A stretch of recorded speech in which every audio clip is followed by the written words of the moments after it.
शिकंजी का स्वाद। एक प्रोफेसर क्लास ले रहे थे। क्लास के सभी छात्र बड़ी ही रुचि से उनके लेक्चर को सुन रहे थे। उनके पूछे गए सवालों के जवाब दे रहे थे। लेकिन उन छात्रों के बीच कक्षा में एक छात्र ऐसा भी था जो चुपचाप और गुमसुम बैठा हुआ था। प्रोफेसर ने पहले ही दिन उस छात्र को नोटिस कर लिया, लेकिन कुछ नहीं बोले।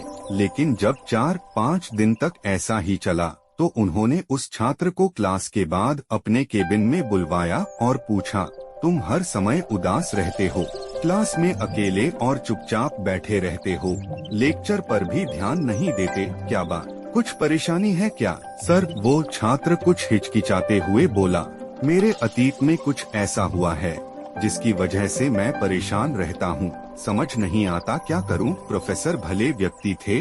उन्होंने उस छात्र को शाम को अपने घर पर बुलवाया। शाम को जब छात्र प्रोफेसर के घर पहुंचा, तो प्रोफेसर ने उसे अंदर बुलाकर बैठाया, फिर स्वयं किचन में चले गए और शिकंजी बनाने लगे। उन्होंने जानबूझकर शिकंजी में ज्यादा नमक डाल दिया। फिर किचन से बाहर आकर शिकंजी का गिलास छात्र को देकर कहा, ये लो, शिकंजी पियो। छात्र ने गिलास हाथ में लेकर जैसे ही एक घूंट लिया, अधिक नमक के स्वाद के कारण उसका मुंह अजीब सा बन गया। यह देख प्रोफेसर ने पूछा, क्या हुआ, शिकंजी पसंद नहीं आई? नहीं सर, ऐसी बात नहीं है, बस शिकंजी में नमक थोड़ा ज्यादा है। छात्र बोला, अरे अब तो ये बेकार हो गया, लाओ गिलास मुझे दो, मैं इसे फेंक देता हूँ। प्रोफेसर ने छात्र से गिलास लेने के लिए अपना हाथ बढ़ाया, लेकिन छात्र ने मना करते हुए कहा, नहीं सर, बस नमक ही तो ज्यादा है, थोड़ी चीनी और मिलाएंगे तो स्वाद ठीक हो जाएगा। यह बात सुन प्रोफेसर गंभीर हो गए और बोले, सही कहा तुमने, अब इसे समझ भी जाओ, ये शिकंजी तुम्हारी जिंदगी है, इसमें घुला अधिक नमक तुम्हारे अतीत के बुरे अनुभव हैं। जैसे नमक को शिकंजी से बाहर नहीं निकाल सकते, वैसे ही उन बुरे अनुभवों को भी जीवन से अलग नहीं कर सकते। वे बुरे अनुभव भी जीवन का हिस्सा ही हैं।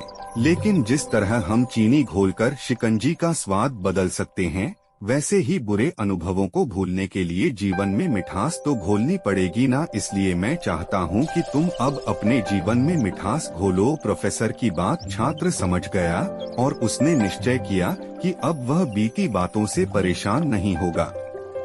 कहानी से सीख। जीवन में अक्सर हम अतीत की बुरी यादों और अनुभवों को याद कर दुखी होते रहते हैं। इस तरह हम अपने वर्तमान पर ध्यान नहीं दे पाते और कहीं न कहीं अपना भविष्य बिगाड़ लेते हैं। जो हो चुका उसे सुधारा नहीं जा सकता, लेकिन कम से कम उसे भुलाया तो जा सकता है। और उन्हें भुलाने के लिए नई मीठी यादें हमें आज बनानी होंगी। जीवन में मीठे और खुशनुमा लम्हों को लाइए, तभी तो जीवन में मिठास आएगी। धन्यवाद।